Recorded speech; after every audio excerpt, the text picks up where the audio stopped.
Esta história é diferente de qualquer outra que já contamos antes. Vai além de qualquer coisa que já foi narrada antes neste canal, e agora é momento de você decidir se tem coragem de ouvi-la. Recomendamos ouvi-la com discrição, especialmente se houver crianças por perto. Tenho que dizer que houve detalhes que tive que editar, que precisei tirar, que eram muito gráficos, que falavam coisas bastante terríveis e que não eram necessários para este relato. Acredito que a história pode ser contada da mesma forma sem esses detalhes. Espero que nada se perca no sentido da história com as omissões, mas agora sim, apague a luz e deixe-se levar. Pelo que sei, minha família chegou à minha cidade natal quando ainda era um morro. Meu pai me contava como as pessoas iam construindo casinhas com chapas de madeira naquele canto abandonado da cidade. Ele ainda era pequeno, mas se lembrava bem daquelas casas surgindo aos poucos entre o lamaçal. Lembrava-se daquela cidade que um punhado de gente decidiu levantar como a única esperança de dias melhores. Ele se lembrava particularmente bem de uma casa de madeira que já estava lá quando eles chegaram, a casa onde vivia uma velha que assustava as pessoas, uma casa à qual ninguém queria se aproximar, apesar de estar localizada em uma boa área para construir. Aquela casa estava lá, no meio do nada, naquele morro sem forma de chegar a ela, muito antes do plano de habitar o lugar. Uma das poucas coisas que meu pai me contou sobre minha mãe é que ela saiu dali, daquela casa de madeira. Eles se apaixonaram rapidamente. Ele sonhava em se casar com ela e levá-la para longe dali, longe daquela casa, longe da velha que a habitava, daquela senhora que o olhava com ódio quando o via na rua ou pela janela. Quando minha mãe ficou grávida, meu pai havia planejado tudo para levá-la consigo. Ambos ainda eram adolescentes, mas já sabiam como se virar longe dali. Meu pai tinha família em outra cidade e disseram que lá ele sempre teria um lugar para ficar. Mas de repente ele parou de ver minha mãe. De repente minha mãe desapareceu como se tivesse sido engolida e alguns meses depois a velha daquela casa de madeira apareceu na casa do meu pai. Ela falou com meus avós e disse que deixaria a criança deles ali, que eles se virassem.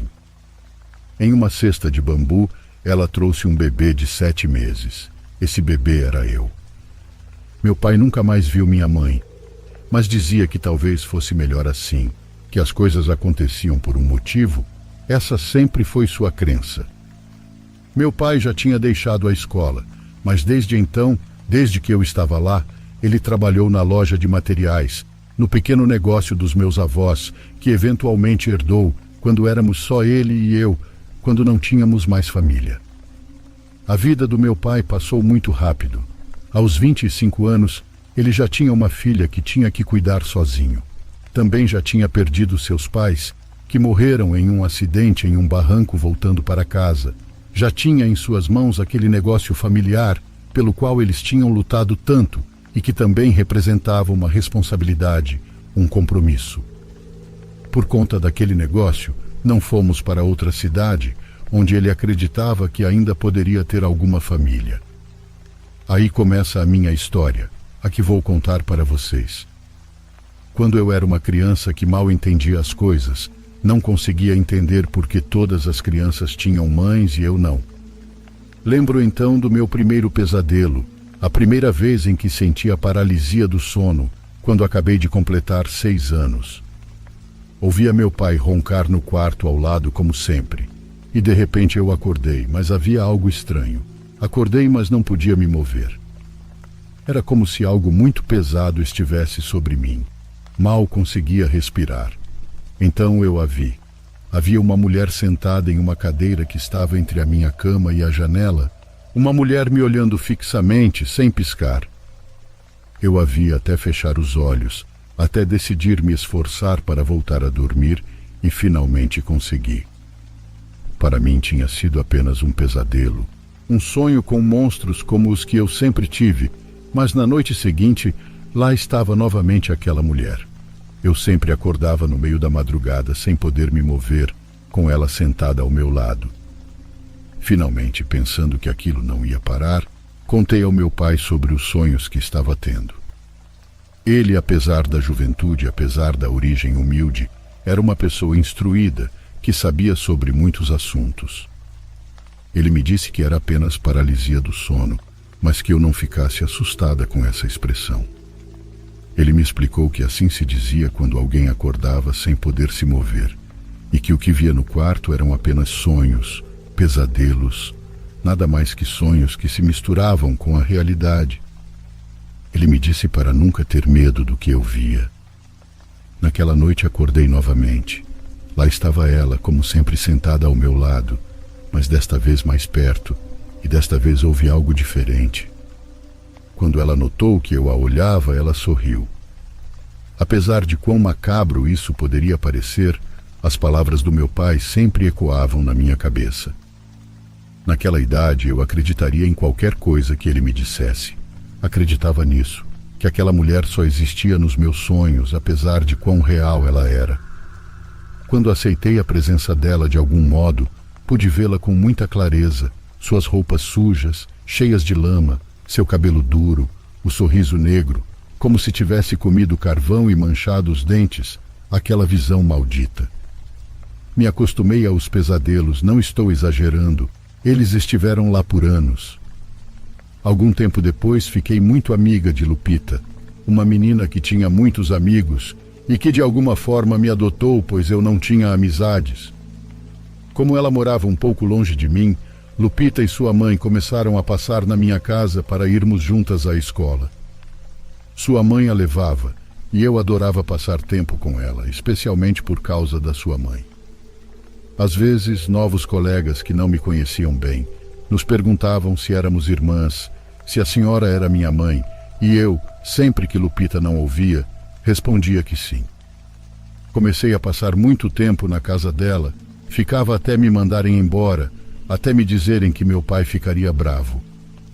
Numa dessas vezes, quando já era tarde, a mãe de Lupita me perguntou se eu queria dormir lá. Disse que sim imediatamente, e ela foi até a loja pedir permissão ao meu pai. Lembro-me de ficar esperando ela voltar com a resposta, com muita vontade de ficar lá, quase como se quisesse ficar para sempre. Quando ela finalmente voltou com a permissão, eu a abracei, fiquei muito feliz. Me emprestaram um pijama da Lupita e assim jantamos, de pijama, para depois irmos dormir. No dia seguinte não havia escola, então dormimos tarde vendo televisão, assistindo Chaves. Talvez não fosse muito e talvez pareça bobo, mas eu me sentia nas nuvens. Imaginava que aquela era minha família e que ela era minha mãe. Nem sei como, mas finalmente adormeci com um sorriso no rosto. Não acordei com a paralisia do sono como sempre acontecia, mas algo me acordou. Acordou a todos na casa. Um grito terrível da Lupita no meio da noite. Um grito horrível que começou ao meu lado, mas depois se espalhou pela casa. A mãe da Lupita entrou correndo no quarto, perguntando por ela, mas eu disse que não sabia onde ela estava.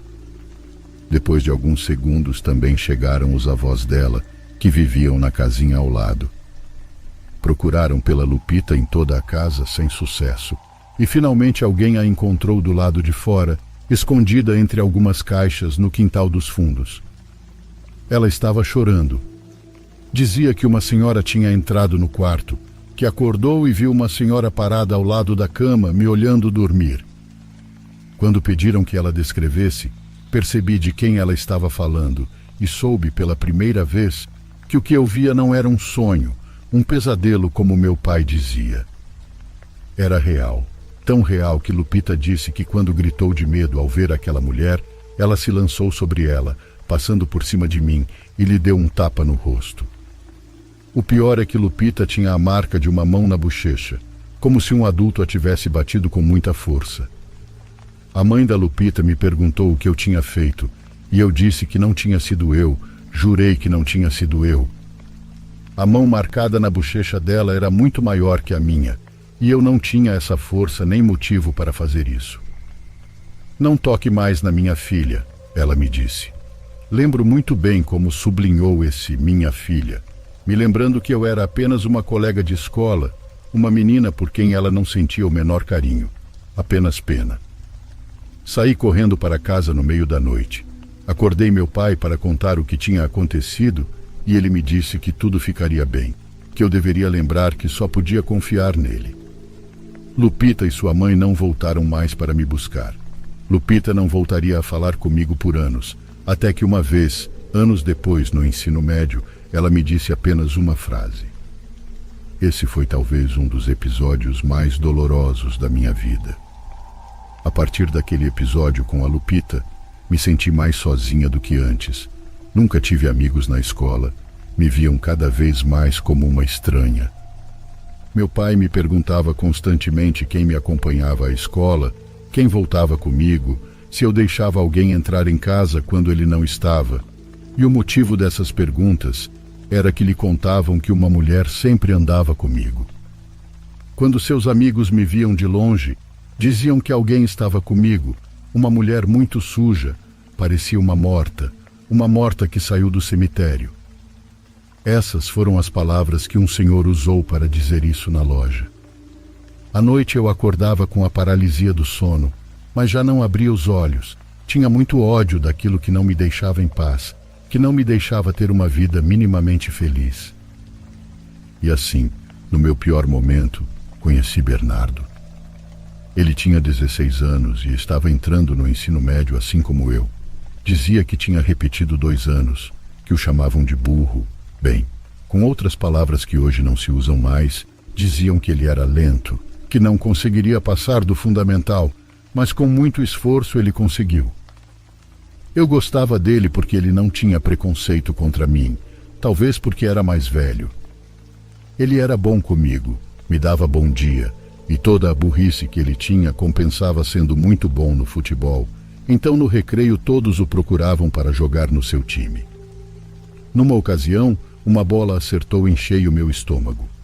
Ele parou de jogar para vir me ver e ficou comigo até eu parar de chorar. Ele era nobre e gentil, e embora não demonstrasse na escola, parecia muito inteligente. Naquela tarde ele me acompanhou até em casa, e lembro dos olhares de todos sobre nós dois, e como de repente ninguém mais zombou de mim. Bernardo começou a passar em casa para me buscar e me deixava todos os dias. 2 semanas depois ele me pediu em namoro e eu disse que não, que meu pai não permitiria. Isso era verdade, mas além disso havia algo em mim, um ódio auto-infligido que me fazia acreditar que não merecia isso. Mas naquele tempo, naquelas semanas, fui menos infeliz. De verdade, foi muito bom estar com ele. Um desses dias, tive que ir sozinha ao mercado buscar algumas coisas que meu pai precisava. Ele não podia fechar a loja e me mandou. Uma senhora em uma barraca de verduras de repente falou comigo. Eu só estava passando em frente, mas ela me chamou com muito interesse. Chamou minha atenção o fato de que ela olhava por cima de mim, por cima do meu ombro, como se estivesse olhando para alguém atrás. A primeira coisa que ela fez foi perguntar o nome da minha mãe. Eu disse que nunca a conheci, que nunca vi minha mãe, que nem sabia se estava viva. Você traz uma morta com você, tenha cuidado, ela disse. Eu ri porque sabia de quem ela estava falando. Disse que desde que me lembrava a trazia comigo, mas só podia vê-la à noite quando tinha paralisia do sono, que era bom saber que nunca estava sozinha, que pelo menos aquela coisa cuidava de mim. Cuidar? Não, menina, ela está buscando algo de você, sempre procurou. Está se alimentando de você porque você é uma bruxa, como ela foi. Isso, o que ela disse, realmente me surpreendeu. Não soube o que responder. Olha, menina, entre bruxas, nos cuidamos, mas esta quer algo de você e isso não é bom. Se você quiser saber como afastá-la, me procure na minha casa. Olha, vou anotar meu endereço, porque logo você vai se tornar uma mulher, e se ainda a trouxer consigo, não vai poder afastá-la. Apenas alguns dias depois, tive meu primeiro período menstrual. Me assustou, pois não sabia bem sobre o assunto por sempre ter vivido apenas com meu pai. Me lembrei das palavras daquela mulher e fui vê-la. A senhora me ajudou, disse que também nasceu bruxa, mas nunca quis fazer tudo o que era necessário para ser uma. Ela era católica. ou parecia ser católica porque sua casa estava absolutamente cheia de quadros e figuras religiosas. Ela me disse que eu poderia renunciar a tudo aquilo, ao mal, que teria que dedicar minha vida a ajudar, a concentrar-me na fé, embora sempre fosse capaz de ver essas coisas horríveis que estão perto de nós, mas que ninguém mais pode ver. Eu era sensível e isso nunca iria embora.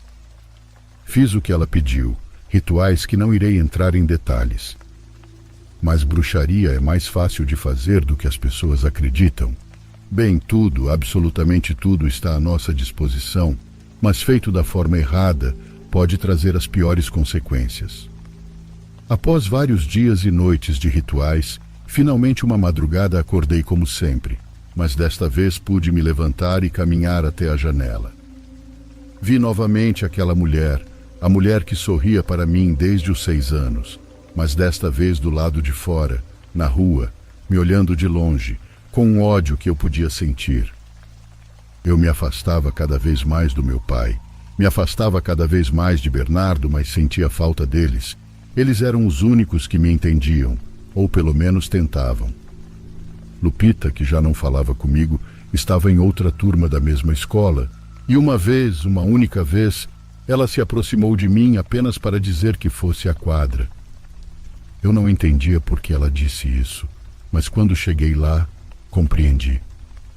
Uma de suas amigas estava abraçada com Bernardo, e eu fiquei fervendo de raiva.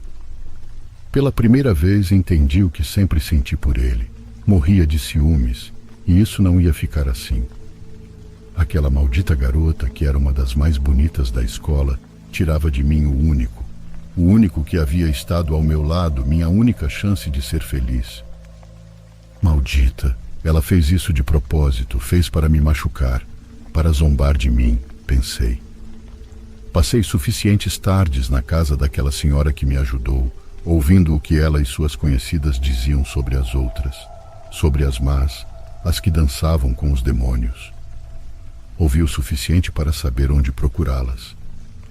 Meu pai trabalhava tanto que não percebeu quando saí aquela noite para ir ao cemitério. Lá encontrei um saco grande de lixo, logo abaixo de um túmulo marcado por um anjo sem cabeça. Segundo o que eu tinha ouvido, isso significava que elas estavam lá naquela noite, que estavam por perto. Eram 3. As encontrei no fundo do cemitério, perto de um túmulo aberto. Elas não se surpreenderam ao me ver, não pararam o que estavam fazendo. Era como se no fundo soubessem que eu era uma delas. Eu disse que queria algo, que estava disposta a dar tudo. Uma delas olhou para mim. Ainda hoje não entendo como tive coragem de fazer o que fiz naquela noite. Voltei para casa pouco antes do amanhecer, me deitei de bruços e ouvi meu pai se levantar. Ele passou pelo quarto e me disse que ia trabalhar, que eu não devia me levantar tarde. Eu respondi, mas não lembro de ter feito isso por conta própria. Só lembro que minha voz disse, tudo bem. Eu não conseguia me mexer, adormeci sobre os braços, sentindo uma estranha sensação de liberdade, como se nada mais fosse minha responsabilidade, como se tudo o que estivesse prestes a acontecer fosse para uma causa maior, para alguém mais. A morta estava sobre mim, mas desta vez era diferente porque, para começar, era dia. Isso nunca tinha acontecido antes e então escutei alguém se aproximando. Por um momento me perguntei se era meu pai, se ele tinha voltado porque talvez tivesse esquecido algo, mas o que quer que estivesse ali cheirava a esgoto, a algo podre, um cheiro horrível. Percebi que eu tinha trazido a morta, mas era diferente. Não era aquela mulher que sempre estivera perto de mim.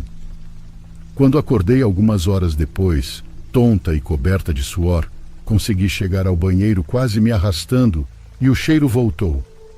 Então eu a vi no espelho atrás de mim. Era a primeira vez que via algo sem que meu corpo estivesse congelado, sem aquele nível de inconsciência que até então tinha sido necessário para que eu pudesse vê-los. Seu rosto parecia derretido, como se tivesse sido exposta ao fogo, e eu podia vê-la. Ela estava feliz. Era a minha morta, a qual eu teria que carregar. A doença daquela garota, daquela que eu amaldiçoei por ter me roubado Bernardo, foi longa e triste. À noite saía de casa e ia até a dela. Uma vez a segui da escola para saber onde ela morava. Seguia ela e Bernardo, subia no telhado dos vizinhos para poder vê-la pela janela, para vê-la sofrer. Desfrutava de ouvir os cachorros latindo quando eu corria de volta para casa, rindo, vendo como alguns pobres coitados espiavam pelas janelas. Imaginava o terror que sentiam ao me ver, e aquele temor eu sentia no nariz. Era um cheiro doce que me encantava. Aquela garota, sua pele se encheu de escamas, metade de seu rosto congelou e parecia derreter, ficando cada vez mais parecida com a minha morta. Toda a beleza que ela tinha desapareceu. Notei que aquele cheiro horrível ficou impregnado na minha casa. Notei como se impregnava em mim. As pessoas me olhavam na rua. Meus colegas de escola se sentavam o mais longe possível de mim. Até uma professora, a única que era gentil comigo, perguntou se tudo estava bem com minha saúde. Ela disse que algo não estava normal e eu não respondi nada, apenas ri. O que mais eu poderia dizer? Parei de ir à escola. Meu pai parecia não se importar, o pobre homem já não percebia nada. Nem mesmo percebi quando algo aconteceu com ele. Quando começou a perder a fala pouco a pouco, quando deixou de ir trabalhar e se tornou um vulto que vagava pela casa, que comia e respirava, que nem conseguia me olhar nos olhos, como se tivesse medo. Eu só queria que minha vingança se concretizasse. Depois eu pensaria em como voltar ao normal. Aquela garota me tirou tudo, me obrigou a fazer o que fiz, a ser o que não era até então. Eu pude sentir quando ela estava prestes a morrer. De alguma forma pude sentir a vida deixando seu corpo.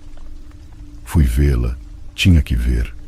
Vi Bernardo na rua esperando, fora da casa dela. Depois vi Lupita acompanhá-la junto à mãe até que finalmente ela se foi, não existia mais. Eu sabia, no fundo do coração, ela sabia que fui eu, e não pude evitar rir. Acho que Lupita olhou para mim, mas na escuridão não sei se conseguiu me reconhecer. Quando voltei para casa, encontrei meu pai sentado no sofá, em frente à TV. Estava frio, havia morrido horas antes e algo me fez saber que foi minha culpa, que era parte do que eu tinha que dar, mesmo que nunca me tivessem perguntado. Essa é a questão com ele. Você pode oferecer algo em troca de seus favores, mas no final, ele vai tomar o que considera justo. A loja fechou, nem sei o que aconteceu com ela. A casa se encheu daquele fedor. A morta nunca mais se foi, ao contrário, outras chegaram. Cada vez que eu ia ao cemitério, cada vez que fazia algo lá, um novo chegava, e quase todos ficavam por ali. Eu já saía só à noite. Durante o dia tinha medo que Bernardo me visse, que vissem no que eu tinha me tornado. Minha pele começou a secar. No braço surgiram escamas estranhas como as daquela garota. Lembro bem de quando uma amiga da mãe de Lupita bateu na minha porta. Não sei por que me procurou, não sei o que sabia sobre mim. E eu não sabia o que ela queria, mas ela estava decidida. Me disse que seu namorado estava se encontrando com outra mulher. Ela era divorciada, havia perdido o marido para uma mulher mais jovem e não iria permitir que isso acontecesse novamente. Ela me disse para fazer o que fosse necessário. Ela disse que me pagaria qualquer valor que eu pedisse. Eu não conseguia parar de rir. Não fazia ideia de como fazer o que ela pedia, mas sabia que seria algo muito simples. Afinal, já havia conseguido coisas muito mais complicadas para mim. Então fui ao cemitério, procurá-las, as que me ensinavam tudo. Lá entendi o que realmente significava um feitiço de amarração, quando feito de verdade. E percebi que o amor, seja o amor de família, de amigos ou de casal, não pode ser criado. Não há como criar o que não existe, nem reviver o que morreu. Havia como fazer o que a mulher pedia, claro, mas não seria real. Então conversei com a mulher e expliquei. Disse que sim, poderia fazer com que seu parceiro ficasse ao seu lado, mas ela sempre saberia que ele não queria estar com ela. que se ele pudesse já estaria com outra pessoa, que ela soubesse, que estivesse consciente de que sempre saberia que ele preferia estar com outra e estava ali apenas porque não podia ir embora, como um pássaro enjaulado. Ela nunca mais saberia se ele a amava de verdade ou estava lá simplesmente porque não podia sair. Eu disse que ele já não era dela, que nunca mais seria, mas que ela decidisse se queria mantê-lo mesmo assim. Ela me surpreendeu. Respondeu que não queria tê-lo dessa forma, mas que, se ele não fosse dela, não seria de ninguém. Ela disse que também não queria que aquela mulher, aquela que estava roubando ele, aquela que ele desejava, fosse feliz. Queria que ela nunca mais fosse feliz na vida. Eu fiz o trabalho, fiz o que ela pediu, fiz absolutamente tudo e testemunhei como aquilo pelo que ela pediu se tornou realidade.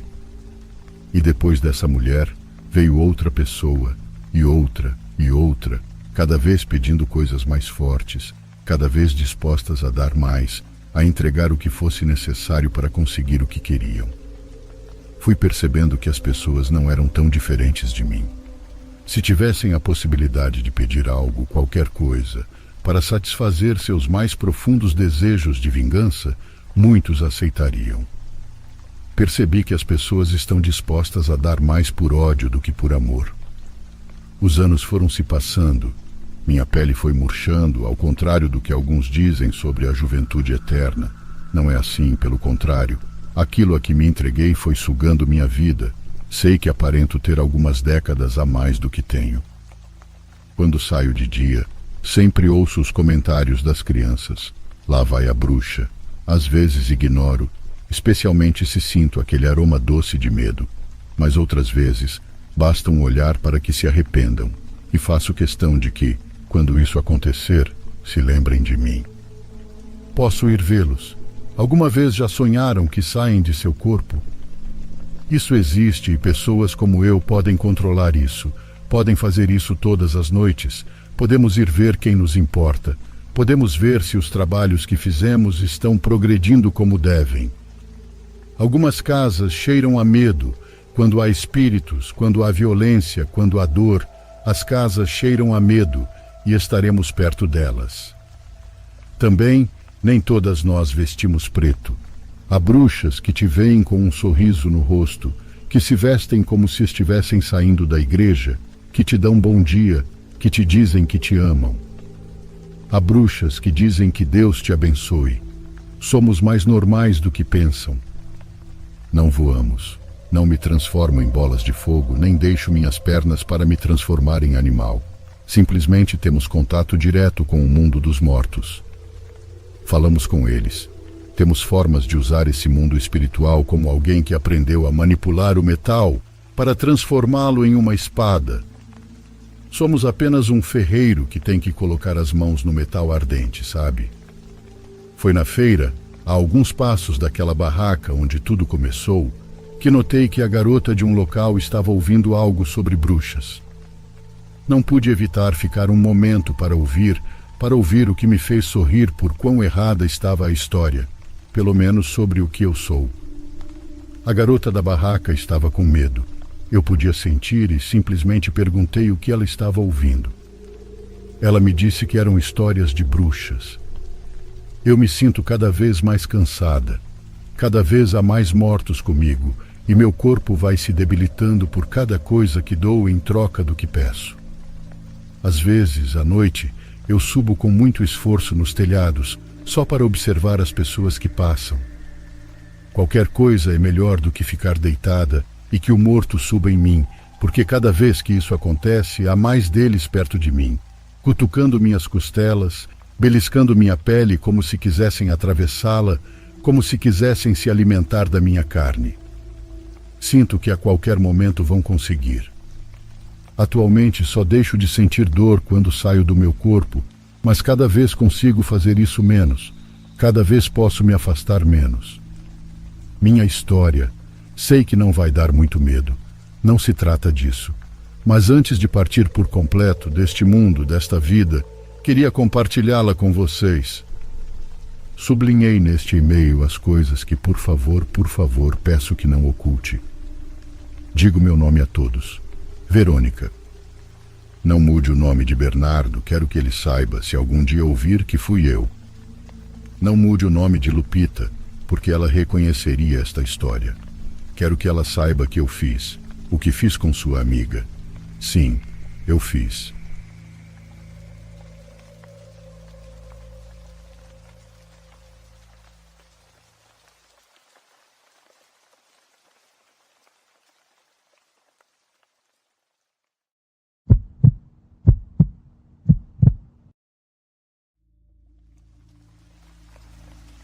Meu nome é Marcos. Quando eu era mais jovem, para ser preciso, aos 25 anos, trabalhei como coletor de lixo. Antes disso, eu trabalhava como ajudante de cozinha, mas tive alguns problemas nesse trabalho e fui demitido. Esse foi o primeiro trabalho que encontrei para sobreviver enquanto procurava um emprego melhor, pois eu já tinha minha esposa e uma casa para sustentar. Fora isso, meu primeiro filho estava a caminho. Já tinha um tempo nesse trabalho. Eu tinha um colega que vinha atrás do caminhão comigo e descia, assim como eu, para recolher o lixo dos contêineres. Uma noite, enquanto estava exercendo minha função, tudo mudou. Era tarde da noite.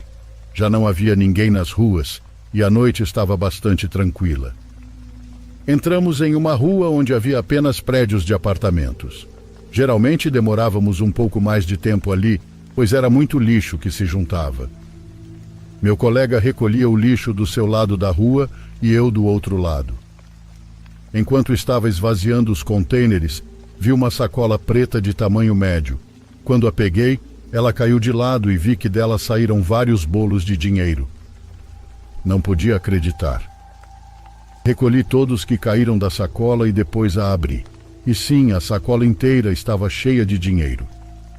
Sem pensar duas vezes, peguei aquela sacola e a separei do resto. A coloquei em um cantinho do caminhão do lado onde eu ficava e não comentei absolutamente nada com meu colega. Essa noite cheguei muito feliz em casa. Fui direto contar à minha esposa o que tinha encontrado. Estava quase chorando, pois sabia que nossa vida mudaria. Contamos o dinheiro naquela noite. Era um pouco mais de 20 mil dólares canadenses. Para nós isso era muito dinheiro. Jamais havíamos tido isso em nossas vidas. Era como um milagre, pois teríamos muitos gastos com o bebê que estava a caminho. Nenhum de nós dois dormiu aquela noite de tanta emoção. Era tanta que nem sequer nos perguntamos de onde vinha aquele dinheiro ou por que estava naquele container de lixo. Muito menos nos perguntamos se era dinheiro limpo. Não nos importava nada naquele momento. Apenas aproveitamos. Eu queria renunciar naquela mesma semana ao meu trabalho e abrir um pequeno negócio de comida alugando algum local, pois já tínhamos o dinheiro para isso e minha esposa sempre foi muito boa cozinheira.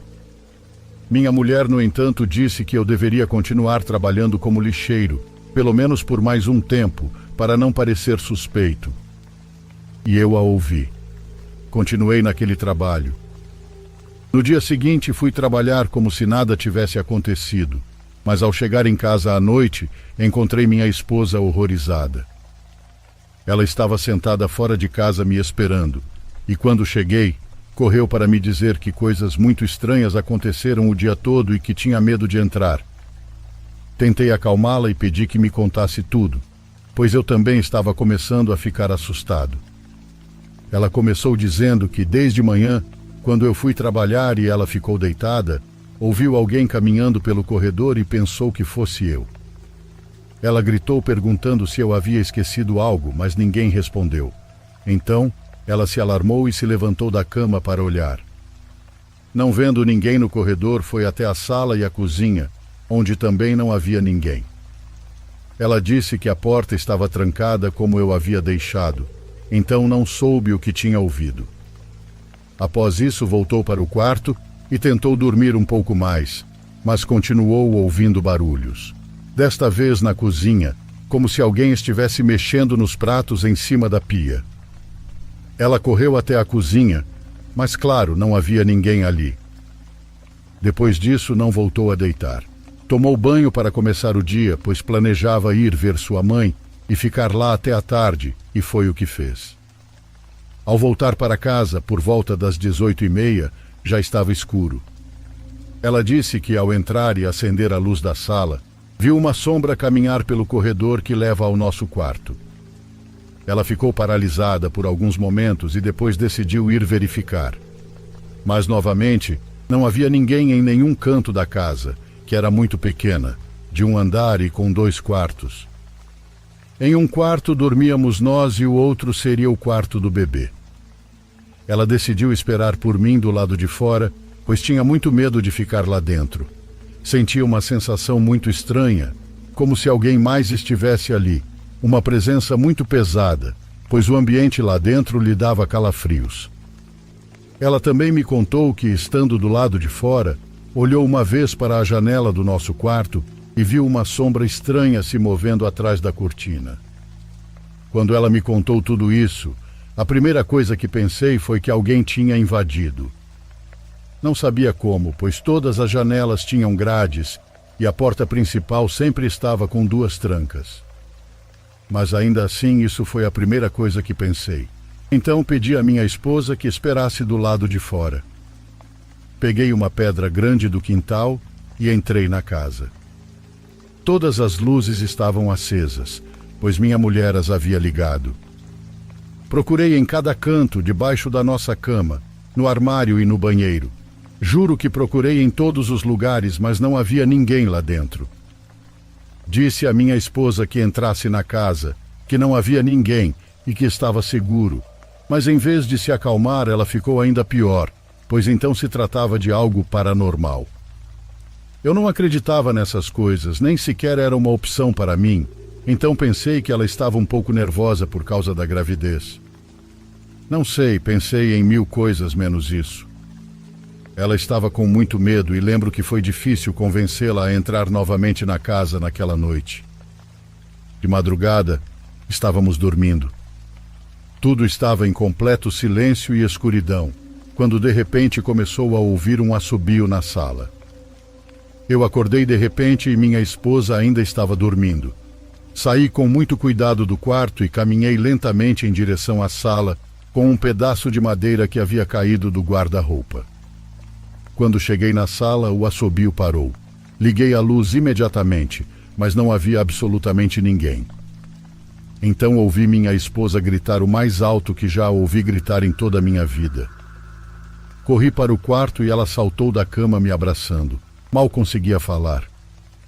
Disse que alguém havia acariciado seu cabelo e que pensou que fosse eu, mas ao abrir os olhos, mesmo no escuro, viu algo que parecia ser uma velha parada ao lado da cama. Foi quando ela gritou e se cobriu com as cobertas. Quando entrei e acendi a luz, essa coisa simplesmente desapareceu.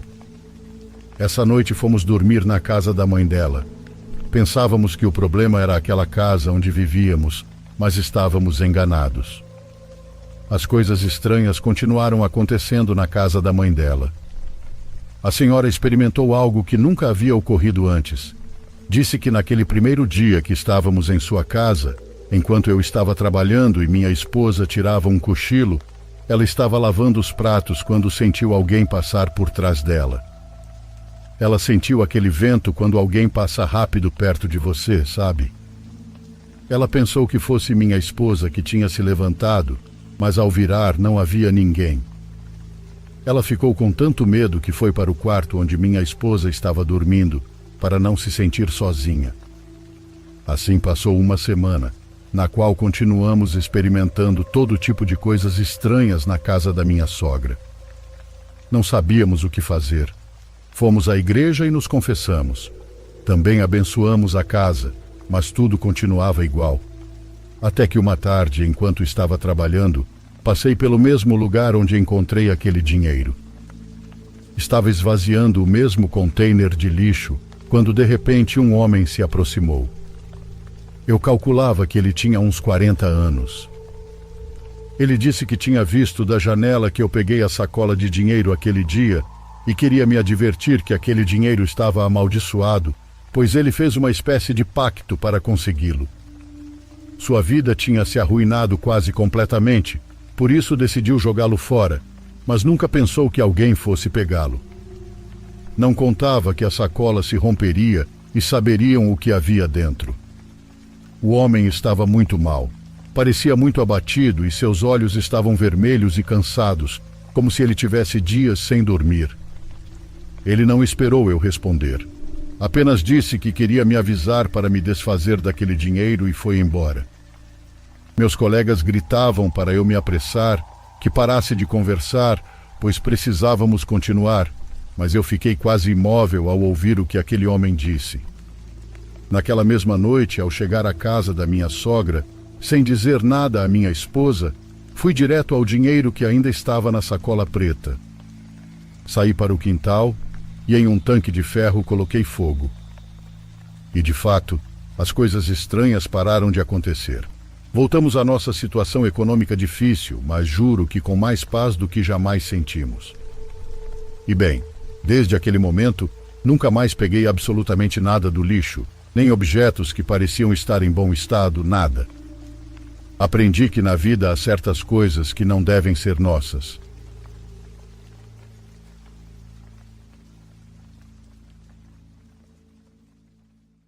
Por favor, curta e se inscreva se você estiver gostando. Agora continuamos.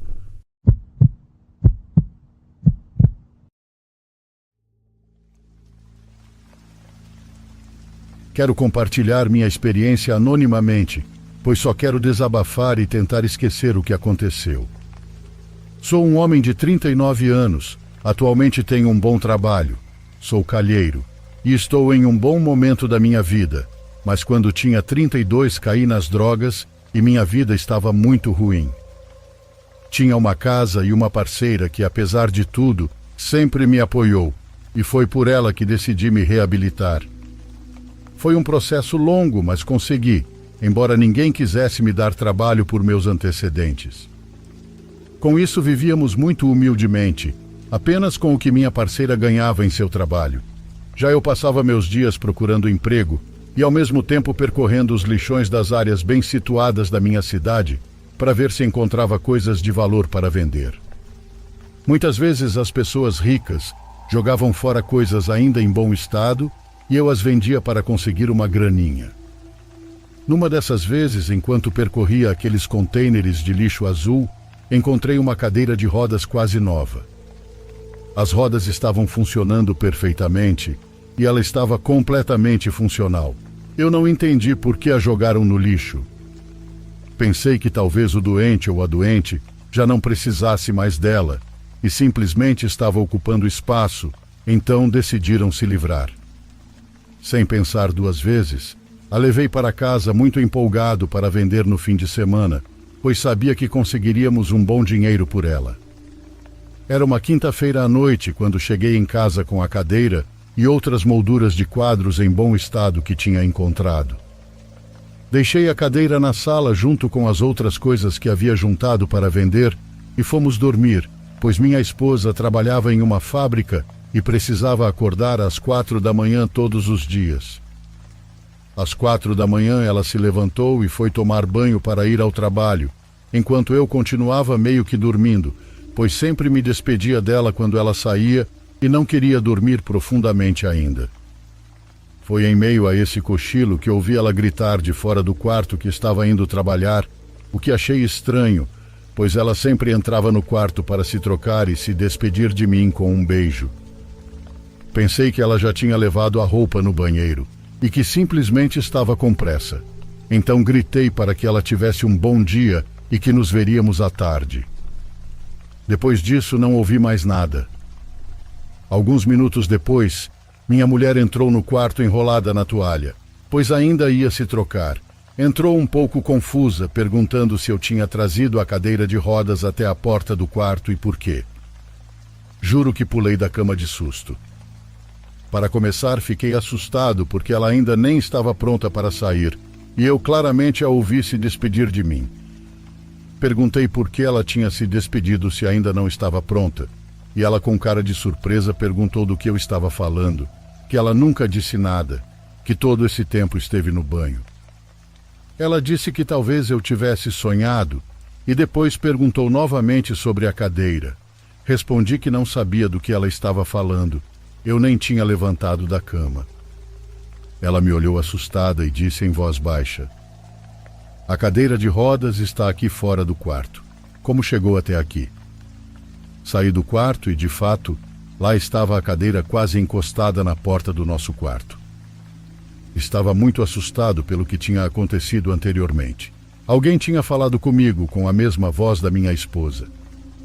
Peguei a cadeira e a levei de volta para a sala.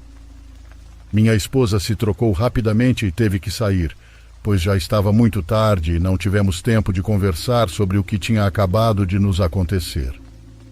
Fiquei sozinho em casa. Ainda era de madrugada, estava escuro e silencioso. Estava com um pouco de medo, mas tentei voltar a dormir, pois queria sair às 8 da manhã para procurar trabalho novamente. Enquanto tentava dormir, ouvi um rangido, como se fossem rodas se aproximando cada vez mais até baterem na porta do meu quarto. Pulei imediatamente da cama. Não posso explicar o medo horrível que sentia. Minhas pernas estavam tremendo. Acendi a luz, mas não queria sair. Não queria abrir a porta. Estava com medo do que havia do outro lado. De repente ouvi novamente a cadeira bater na porta do meu quarto, como se alguém estivesse a empurrando para bater na porta. Era algo extremamente perturbador. Continuei sem abrir, parado ao lado da cama, apenas olhando para a porta, completamente paralisado de medo, sem saber o que fazer. O pior foi quando ouvi a voz da minha esposa dizendo: "Abra a porta, amor." O medo foi tanto que decidi sair pela janela para a rua, sem camisa e descalço. Corri até chegar na calçada e liguei para minha esposa do orelhão, perguntando se ela estava bem, pois tinha muito medo que algo acontecesse com ela por algum motivo. Ela respondeu assustada, perguntando o que estava acontecendo, que ela estava bem, tinha acabado de chegar na fábrica e precisava desligar ou seria penalizada por chegar atrasada. Eu não quis contar nada para não assustá-la mais. Disse que só queria saber se ela tinha chegado bem e desliguei. Esperei lá fora até amanhecer. Foi quando criei coragem e voltei para dentro de casa, já com a luz do dia e pessoas passando pela rua, um ambiente muito mais seguro e menos assustador. Abri a porta do meu quarto e lá estava a cadeira, de frente para a porta. A primeira coisa que fiz foi pegá-la e tirá-la de casa, e foi como tirar um grande peso das minhas costas, pois tudo voltou ao normal e nunca mais passamos por algo assim. Não posso dizer o que tinha nessa cadeira, quem foi seu dono ou dona, ou que história ela tinha, pois desconheço completamente, mas o que sei é que havia algo maligno nela, e por isso se livraram dela. Talvez seu dono fosse alguém muito mau que acabou falecendo. Não sei, mas desde aquele dia minha esposa me proibiu de pegar mais objetos do lixo e eu acatei.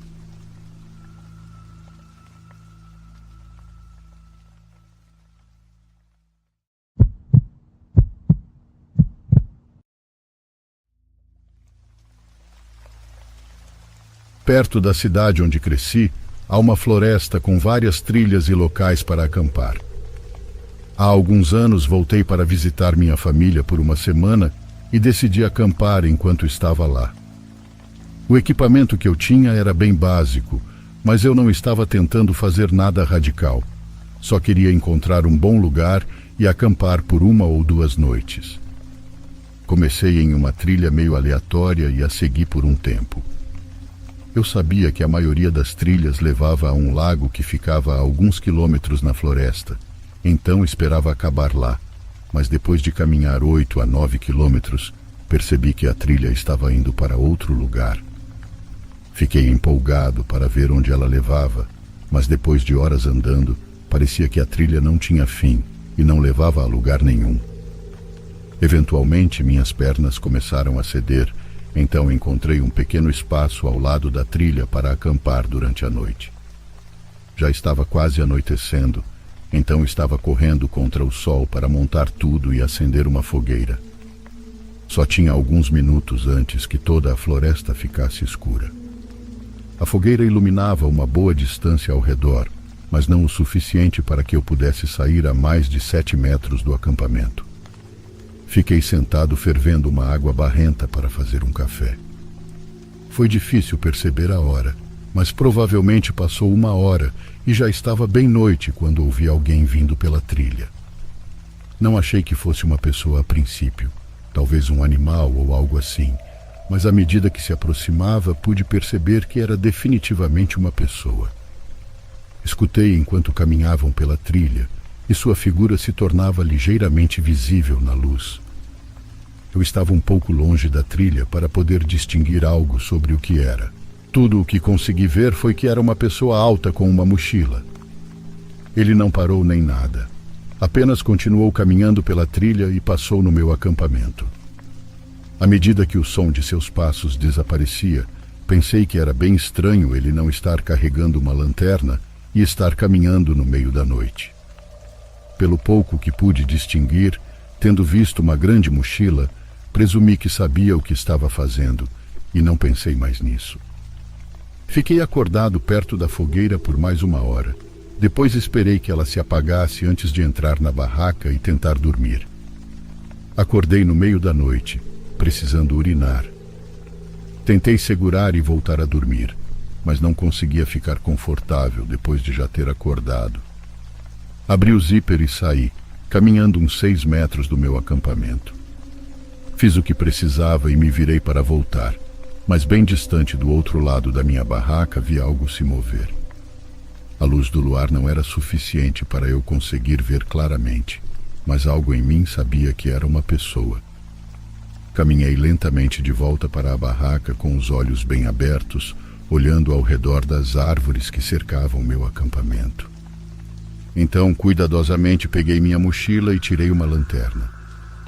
Liguei a lanterna e ela imediatamente revelou uma pessoa parada perto da trilha, parecida com a pessoa que eu tinha visto no começo da noite. Tão rápido quanto a vi, ela correu para trás das árvores e saiu da luz, e de repente tudo ficou em silêncio novamente. Fiquei sentado ali por 1 minuto inteiro com a lanterna antes de perceber que não havia nada que eu pudesse fazer, além de sair o mais rápido possível daquele lugar. Empacotei o que pude, deixando apenas minha barraca barata, e comecei a caminhar. Vi pela última vez, fiquei ainda mais aterrorizado porque não havia sinais de ninguém em lugar algum. Não sabia se ainda estavam me observando ou até me seguindo.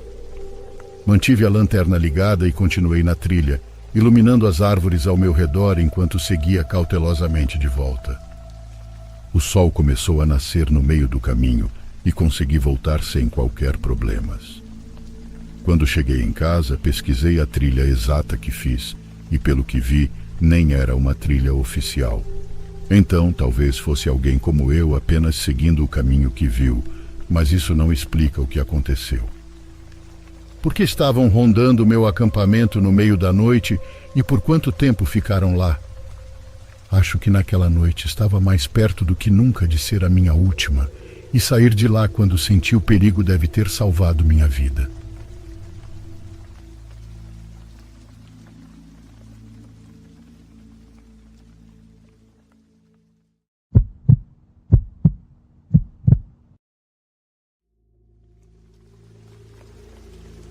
Trabalho como caminhoneiro há cerca de 11 anos. As coisas se tornaram bem rotineiras a esta altura. Pego as mercadorias e materiais, verifico se estão corretos e entrego conforme as instruções. Não somos pagos por hora, então a eficiência é a coisa mais importante neste trabalho. Para alguém como eu, que faz isso há tanto tempo, gosto de pensar que consigo trabalhar mais que todos esses novatos. Isso nem sempre é bom, no entanto. Geralmente eu me esforço ao máximo quando se trata de funcionar com quase nenhum sono. Há 4 anos eu trabalhava para um armazém em Dakota do Norte, nos Estados Unidos. Para quem não sabe, Dakota do Norte é um dos estados mais planos, o que torna a condução de caminhões um pouco mais fácil. Isso também significava que perder algumas horas de sono poderia fazer a diferença entre ter emprego ou ser demitido. Era uma terça-feira fria em maio. O início da semana significava que mais cargas precisavam ser enviadas, o que significava mais trabalho para mim. Queria terminar tudo de uma vez, então tracei minha rota, planejando não parar nem uma vez para dormir. Peguei a estrada algumas horas depois do almoço, esperando chegar ao meu destino no início da manhã seguinte. Dirigi o máximo possível, talvez excedendo o limite de velocidade em alguns trechos. Estava ficando tarde, lembro de esfregar meus olhos enquanto o relógio passava da meia-noite. Estava tendo dificuldade para manter os olhos abertos, mas faltava apenas cerca de 1 hora para terminar essa viagem, então travei os dentes e continuei. Meu amigo John, que também é caminhoneiro, me apresentou os sais de amônia quando comecei. Se você não sabe, os sais de amônia são basicamente alguns tipos de cristais em um pequeno frasco. Uma cheirada e você fica completamente acordado. Você tinha que ter cuidado, no entanto. Usar muitos de uma vez poderia ser perigoso, ou pelo menos foi o que meu amigo me disse. Eles queimam um pouco o nariz, mas sempre que eu precisava de um impulso, recorria aos sais de amônia. Esse foi um desses momentos. Dei uma grande cheirada e joguei a cabeça para trás. Meus reflexos tomaram conta. Sentia a adrenalina correr pelo meu corpo e esperava que a sensação durasse o resto da viagem. Meia hora se passou e eu estava lutando. Senti que começava a cochilar e o reflexo do caminhão derivando para o acostamento me despertou. Isso estava ficando perigoso, pensei. Tinha que parar. Estava sozinho na estrada, mas não havia lugar para parar. Havia apenas florestas de ambos os lados. Diminui a velocidade do caminhão, procurando desesperadamente algum lugar para encostar. Em baixa velocidade, meus faróis perfuravam a escuridão e eu conseguia ver muito mais. Enquanto olhava ao redor, vi algo que me confundiu. Havia um vestido roxo no meio da estrada. Que diabos, pensei, esfregando os olhos. Pisquei umas 6 vezes só para ter certeza de que não estava ficando louco. Era real. Aproximei-me do vestido com o caminhão e o observei enquanto passava. Em retrospecto, isso deveria ter sido mais um sinal de alerta, mas acho que eu estava apenas cansado demais para processar o que estava acontecendo. Cerca de 200 metros adiante passei por um par de sapatos. Agora eu estava começando a entrar em pânico. O que estava acontecendo? Passei pelos sapatos, rezando a Deus para que houvesse um lugar para parar em breve. Meu velho era um cara super religioso, então segurei o velho crucifixo dele e esperei que ele me ajudasse. Um pouco mais à frente, vi um monte de roupas aleatórias, algumas das quais pareciam roupas de crianças pequenas. Desta vez, parei o caminhão. O pânico começou a se instalar. Algo estava muito errado. Sentei-me no banco do motorista com o caminhão parado. Esperava que algo acontecesse, mas nunca aconteceu. Então fiz o que meus instintos me disseram para fazer. Saí do caminhão e fui inspecionar as roupas. Ainda me lembro da sensação do ar frio da manhã perfurando minha pele, o que definitivamente ajudou com o meu cansaço. Aproximei-me do monte o mais cautelosamente possível. Eram realmente roupas de crianças. Parecia haver tanto peças de meninos quanto de meninas no monte. Olhei ao redor para a floresta, mas não consegui ver muita coisa na escuridão. Fiquei com a cabeça girando, preocupado que isso fosse algum tipo de armadilha. Decidi que não era da minha conta descobrir o que estava acontecendo, então voltei para o meu caminhão. Nesse momento ouvi um estalo à esquerda. Virei-me rapidamente, tentando ver o que estava lá. Fiquei esperando ouvir outro som. Após cerca de 20 segundos, houve outro estalo, mas desta vez do lado oposto da estrada. Meus instintos entraram em ação e corri para o caminhão. Pulei no banco da frente, mas antes de bater a porta, ouvi um grito de criança ecoar. Congelei, meu coração quase saindo do peito. Estava em uma encruzilhada. Não ia lutar com algumas pessoas aleatórias em uma floresta escura, mas também não podia abandonar alguma criança indefesa. Antes que eu pudesse tomar uma decisão, outro grito de criança quase idêntico ecoou. Sem pensar, liguei o caminhão e apontei seus faróis para o ponto na floresta onde ouvi o barulho. Meus faróis iluminaram cerca de 30 metros na floresta. Havia 3 ou 4 pessoas, uma das quais segurava um alto-falante enorme. Eles se abaixaram atrás de algumas árvores quando meu caminhão os iluminou, mas eu os expus por tempo suficiente para entender o que estavam fazendo. Eles se esconderam da luz antes que eu pudesse ver quaisquer características, mas juro pelo meu pai falecido, eles estavam segurando um alto-falante, tentando me atrair para a floresta com um grito falso de criança. Eu estava em choque. Apenas fiquei lá, olhando para as árvores onde aquelas pessoas haviam se escondido. Peguei meu telefone para ligar para a polícia, mas antes de terminar de discar, ouvi um baque no corpo do caminhão. Alguém havia jogado algo do outro lado. Sem pensar 2 vezes, virei de volta para a estrada e pisei no acelerador. Enquanto acelerava, pude distinguir uma pessoa do outro lado da estrada. Ele gritou algo que eu não conseguia entender antes de lançar algo no caminhão que trincou o vidro da janela do lado do passageiro. Dirigi a última hora em silêncio. Estava com muito medo para processar o que havia acontecido, mas não havia chance de eu parar para dormir naquela floresta. Completei minha entrega e desmaiei. Devo ter dormido por 10 horas seguidas. Quando acordei, a primeira coisa que fiz foi ligar para a polícia, que me disse que investigaria aquela floresta e me daria quaisquer atualizações. Pensei sobre tudo e como fui estúpido de sair do caminhão. Deveria ter cuidado da minha vida, mas a ideia de algumas crianças sendo sequestradas, ou pior, era demais para eu ignorar. Até hoje, ainda não faço ideia do que aquelas pessoas estavam tentando fazer. Não sei por que não me atacaram quando tiveram a chance, ou o que estavam planejando fazer comigo se eu corresse para a floresta atrás dos gritos de crianças. Em todos os meus anos como caminhoneiro, nada chegou perto de ser tão estranho ou absolutamente aterrorizante quanto essa experiência.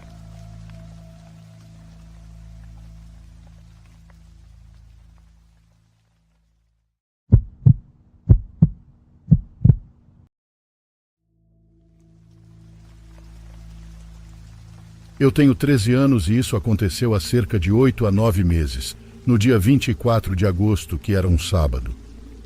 A escola já tinha começado há cerca de 2 semanas, então, para desestressar um pouco, decidi ver se meus amigos queriam jogar videogame. Minha mãe e minha irmã estavam fazendo compras, meu pai estava trabalhando e eu estava entediado. Era por volta das 20 quando finalmente conseguimos jogar, porque eu tinha decidido fazer enroladinhos de pizza antes e acabei queimando a fornada. Depois de algumas rodadas, percebi que meus amigos estavam ficando cansados de perder, então eles foram embora depois de apenas 1 hora. Eu planejei apenas deitar com meu telefone e ir para a cama. Isso até eu ouvir meus 2 cães latindo lá fora. Não é incomum eles latirem, dado que as pessoas normalmente andam na beira da estrada, mas eu ainda olhei de qualquer maneira, só para ter certeza. Não vi ninguém, mas segundos depois de olhar pela janela, ouvi a porta da garagem abrir e fechar. Isso geralmente significa que meu pai havia chegado do trabalho, mas eu não vi a van dele do lado de fora, e ele tinha me mandado uma mensagem mais cedo dizendo que trabalharia até tarde naquela noite. Decidi descer até a sala de jantar e olhar pela janela para ter uma visão melhor. De lá pude ver que nossa garagem estava vazia. Não havia uma pessoa ou veículo à vista. Eu não era do tipo que investigava, então corri de volta para o meu quarto e mandei uma mensagem no grupo da minha família para perguntar se alguém estava em casa. Contei à minha mãe sobre a porta da garagem e ela me disse para apagar as luzes, trancar a porta do meu quarto e ficar lá até que ela chegasse em casa. Fiz exatamente isso. Cerca de 15 minutos depois, pensei ter ouvido nosso chão de madeira lá embaixo rangendo, como se alguém estivesse tentando andar devagar.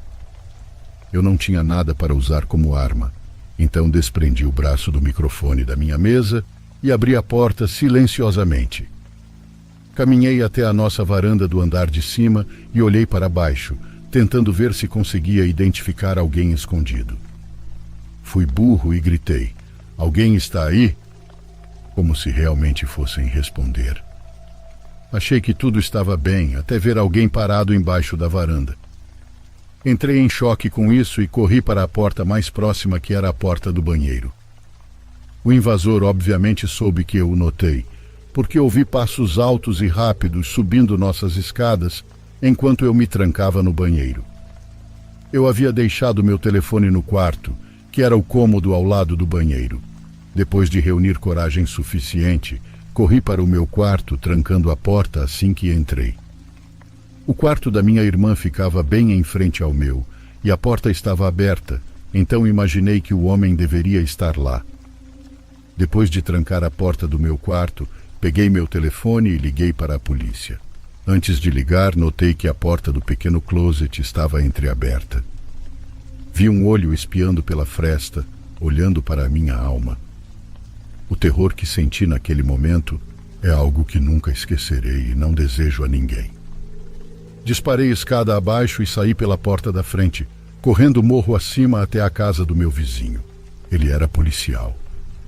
Ele alertou os outros policiais enquanto eu ficava com a esposa dele e desceu para investigar. Contei exatamente onde o homem estava, escondido no meu quarto. Minutos depois, corri de volta para ver se o invasor havia sido pego. Quando entrei, vi um homem alto e magro, com barba grisalha e um casaco preto sujo sendo empurrado ao chão pelo meu vizinho enquanto ele era algemado. Minha família ficou feliz por eu não ter me machucado e agradeceu pela coragem do meu vizinho. Eu não desejo uma experiência como essa para ninguém, nem mesmo para o meu pior inimigo.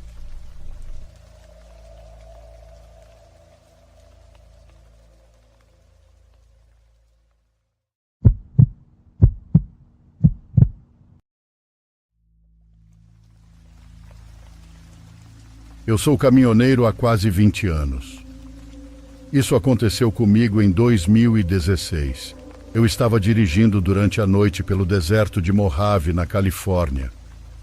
Acho que estava entregando eletrodomésticos, não me lembro bem. Estava escuro como breu em todas as direções. Os faróis do meu caminhão estavam bem fracos na época, e eu estava adiando consertá-los há muito tempo.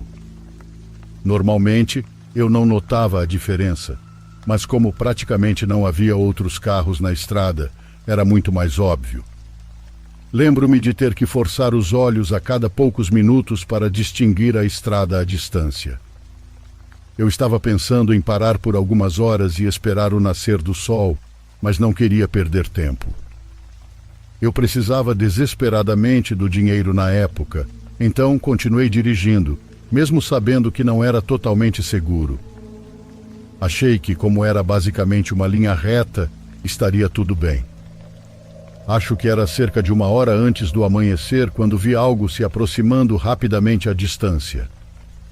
Preocupado em atropelar um animal, pisei no freio. Quando meu caminhão parou, percebi o que estava na minha frente. Um carro com os pisca-alertas ligados. O estranho é que estava exatamente no meio da pista, literalmente em cima da linha amarela dupla. O mais estranho ainda era que a porta do passageiro estava escancarada. Meu caminhão parou a 1 metro de distância dele. Não querendo me gabar, mas sou um cara bem sangue frio, ainda mais estando há quase 20 anos na estrada. Por causa disso, não fiquei realmente assustado quando vi o carro. Fiquei mais curioso do que qualquer coisa. Pensei que talvez alguém precisasse de um empurrão ou algo assim, então dei ré no caminhão e encostei. Pensei em acender alguns sinalizadores, mas desisti da ideia, pois não tinha visto nenhum outro carro na estrada além daquele. Saí do caminhão e fui até o carro. Era uma noite quente e tranquila. Lembro-me de pensar como era estranho não haver quase nenhum vento. Também estava muito silencioso naquela noite. O clique dos pisca-alertas era o único som em todo o deserto. Chegava a fazer eco. Aproximei-me um pouco mais do carro. Lembro-me vividamente que era um Fusion preto, novo. Aproximei-me do carro com cautela. Como eu disse, a porta do passageiro estava escancarada. Dei a volta no carro e parei. Estava completamente vazio. Verifiquei para ter certeza, olhando no banco de trás e em qualquer lugar onde alguém pudesse estar deitado. Não havia literalmente ninguém dentro. De repente, fiquei muito menos seguro da situação. Eu esperava que alguém precisasse de ajuda. Talvez alguém tivesse dormido em um lugar realmente idiota. Certamente não esperava por isso. O carro estava literalmente vazio. Lancei alguns olhares por cima do ombro, sentindo-me muito mais inquieto agora. Continuei virando a cabeça em todas as direções. Sentia que alguém iria me atacar ou algo assim. O problema era que estava tão escuro que eu não conseguia ver muito à minha frente, exceto o que estava iluminado pelos faróis do meu caminhão. Era assustador. Esperei um pouco mais, pensando em voltar para o meu caminhão e esquecer tudo isso. Alguém estava lá fora, em algum lugar. Contra meu melhor julgamento, decidi continuar investigando. Olhei dentro do carro, mas tudo parecia completamente normal. A chave estava na ignição, embora o motor estivesse desligado. Saí do carro e fui até o porta-malas. Pensei que poderia dar uma olhada. Tentei abrir, mas não cedia. Estava trancado. Peguei a chave na ignição e destranquei o porta-malas. Mesmo assim, ele não se mexia. Estava emperrado por dentro de alguma forma. Abri a porta de trás e tentei acessar o porta-malas pelo banco traseiro. Para minha surpresa, ele abriu. Havia 3 sacos de lixo espremidos lá dentro, junto com uma corda que estava amarrando o porta-malas. Lembro-me de olhar mais uma vez por cima do ombro antes de alcançá-los. Eu devia estar a 5 centímetros de um dos sacos quando o som de um tiro ecoou pelo deserto. Bati com a cabeça no teto do carro de susto. Nem pensei. Joguei as chaves no banco da frente e saí do carro o mais rápido que pude. Enquanto subia no meu caminhão, ouvi uma voz rouca gritando à distância. Ele gritou "Ei" várias vezes, e a voz parecia estar se aproximando rapidamente. Subi no caminhão e o liguei. Engatei a marcha o mais rápido que pude. Lembro-me de xingar várias vezes enquanto o motor falhava inicialmente, e foi quando eu o vi. Quando meu caminhão começou a sair, vi uma pessoa parada no porta-malas do carro. Era um cara baixo, com cabelo ruivo. Ele estava usando um macacão e botas até a canela. Na mão esquerda segurava uma pequena pá. Na direita, porém, estava um rifle de caça antigo. Trocamos olhares por alguns segundos enquanto meu caminhão passava por ele. Ele não se mexeu. Lembro-me de que ele não parecia louco ou algo assim. Ele tinha uma expressão preocupada no rosto. Quando passei por ele, ele largou a pá e começou a acenar com as mãos. Ele gritou "Espera!" algumas vezes, mas eu não ia ficar ali nem mais um segundo. Enquanto eu dirigia, olhei pelo retrovisor e o vi correr atrás do meu caminhão por alguns segundos antes de voltar correndo para o carro. Ficou claro que ele queria que eu parasse, mas não havia absolutamente nenhuma chance de eu fazer isso. Acelerei muito mais rápido do que deveria. Dirigi por uns 5 minutos e comecei a pensar que estava seguro, mas então vi faróis se aproximando rapidamente atrás de mim. Lembro-me de sentir um medo que jamais havia sentido em toda a minha vida. Liguei para a polícia e contei o que havia acontecido da melhor maneira que pude. Foi quando o carro ficou praticamente na minha cola. Ele começou a buzinar como louco para mim. Eu honestamente não sabia o que fazer, então continuei dirigindo, rezando para que ele não tentasse me jogar para fora da pista. Depois de uns 20 minutos disso, ele cortou na minha frente e freou, me forçando a diminuir a velocidade. Eu estava prestes a bater nele quando finalmente algumas luzes policiais apareceram à frente. O carro desviou para a direita e acelerou pelo deserto, desaparecendo de vista.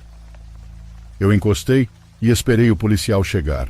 Contei freneticamente o que havia acontecido, mas o policial idiota decidiu pegar um depoimento meu em vez de perseguir o cara.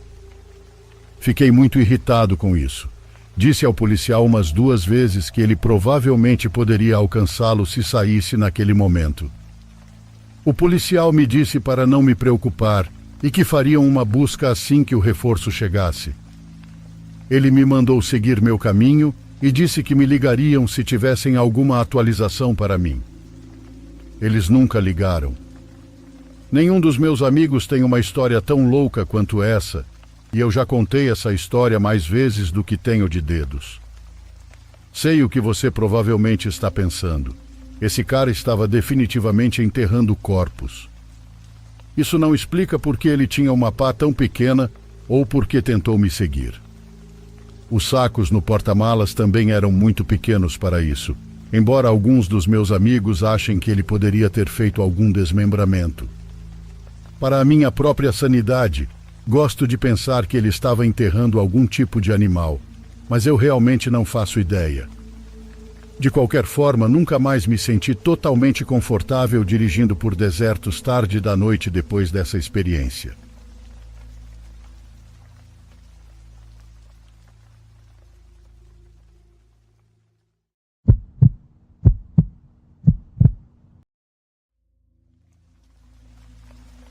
Há algumas semanas, em janeiro, coisas estranhas começaram a acontecer aqui em casa.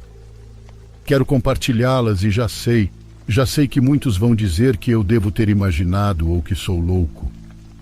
Mas no fundo acho que a gente sempre sente que isso não existe, que nunca vai acontecer com a gente até que acontece.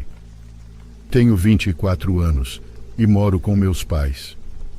Bem, com meu pai e minha madrasta, que é como minha mãe, e minha irmã de 7 anos, que é tudo para mim. Perto de casa, há uma feira que se instala um dia por semana na rua, e minha irmã, por alguma razão, adora passar por lá, procurar brinquedos antigos ou coisas curiosas para colecionar. Como trabalho metade do tempo programando em casa, eu vou buscar minha irmã na escola quase todos os dias. Quando há feira, ela me pede para passearmos por lá, para ver o que encontramos. Mas isso que vou contar aconteceu em janeiro, quando ela ficou doente. Sua mãe ficou em casa para cuidar dela, tirou alguns dias de folga no trabalho. Minha irmã nos pediu que fôssemos à escola, na saída, para entregar um caderno a uma amiga e pegar uma prova com sua professora. Assim fizemos e enquanto ela dormia e descansava, minha madrasta e eu fomos à escola na hora da saída.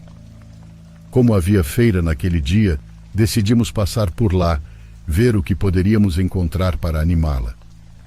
Em uma barraca tinham muitas antiguidades, lâmpadas, quadros, álbuns de fotografias e alguns brinquedos. Entre eles havia uma casa de bonecas, era linda, e quando perguntamos o preço ficamos surpresos. Oferecemos R$ 200, e apesar de ser um brinquedo caro pelo que era, pelo seu estado de conservação, valia completamente a pena. Minha irmã já estava se recuperando, faltava pouco para poder voltar à escola. Deixamos aquela casinha ao lado da sua cama para que ela visse quando acordasse. Ela estava tão mal que passava grande parte do dia dormindo. Saí para uma reunião com alguns clientes e depois me encontrei com um amigo no centro. Voltei para casa por volta das 8 da noite. Ouvi que minha irmã já estava correndo em seu quarto e isso me alegrou o coração. Aproximei-me e bati na porta. Ouvi como ela ficou quieta naquele momento. Disse que já a tinha ouvido, que não se fizesse mais de doente, que agora teria que me ajudar em casa porque eu não faria mais as tarefas dela.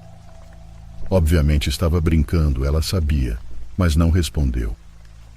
Decidi deixá-la em paz. Caminhei para o meu quarto e então a ouvi correr de novo. Talvez simplesmente não estivesse com vontade de falar. Fui trabalhar no computador quando notei uma mensagem no WhatsApp. Abri. Era do meu pai. Ele disse que quando chegou e cumprimentou minha irmã, a sentiu com muita febre e a levaram rapidamente ao hospital. Perguntei onde estavam naquele momento e ele disse que estavam a caminho do hospital, que me avisariam quando voltassem. Saí do meu quarto imediatamente e entrei apressado no quarto da minha irmã. Estava tudo jogado, suas coisas estavam no chão e as gavetas entreabertas. Decidi arrumar tudo naquele momento. Queria pensar que talvez procuraram algo antes de levá-la ao hospital. Recusava-me a acreditar que fosse algo mais. Por que nos recusamos a acreditar? Porque inventamos desculpas tolas em nossa cabeça antes de contemplar a possibilidade de que estamos enfrentando uma situação que vai além da nossa compreensão. Meus pais chegaram às 22 horas. Minha irmã me abraçou. Parecia um pouco melhor. Pediu permissão para dormir comigo e eu disse que sim. Ela ficou na minha cama enquanto eu trabalhava no computador até de madrugada.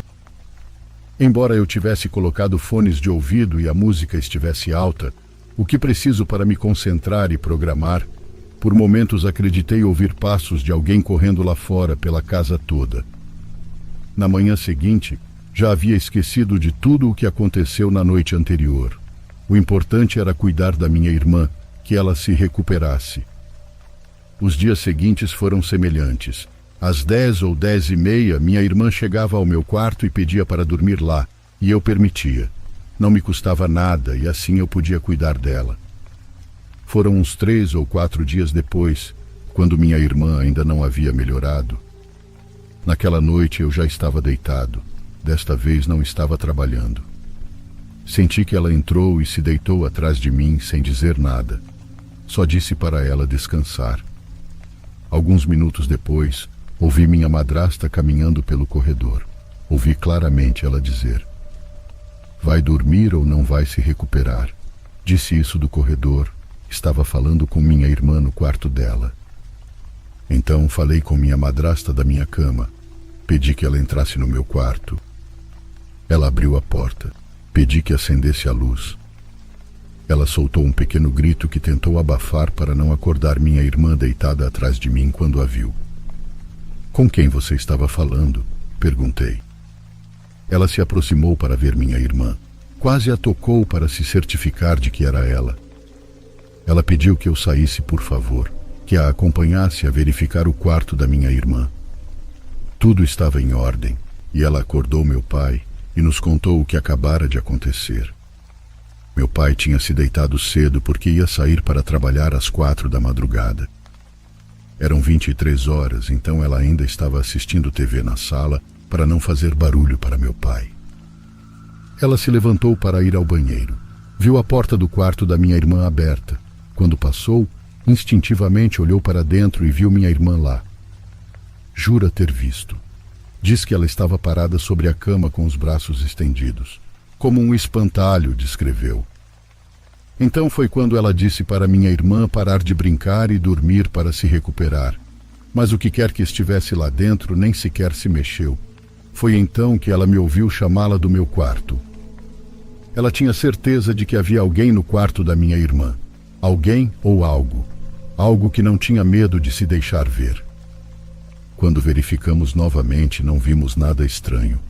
Mas meu pai perguntou sobre aquela casa de bonecas. Dissemos que a tínhamos trazido alguns dias atrás, que a encontramos na feira.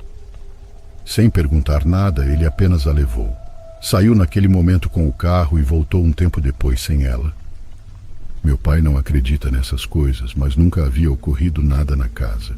E isso, a casa de bonecas, era a única coisa diferente naquele momento. Sabem o que é o mais estranho de tudo? A partir daquele dia, minha irmã melhorou. Nada mais aconteceu na casa, mas uma tarde de fevereiro, minha irmãzinha e eu estávamos caminhando de volta da escola.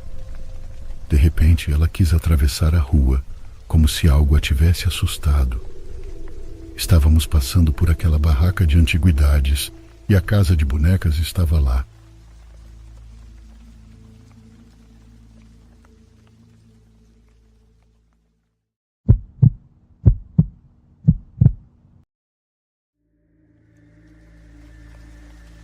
Eu trabalhei como ajudante para uma senhora idosa por algumas semanas quando tinha 20 anos. Ela tinha uma casa grande, antiga, em uma propriedade que poderia ter sido bonita se ela realmente cuidasse dela.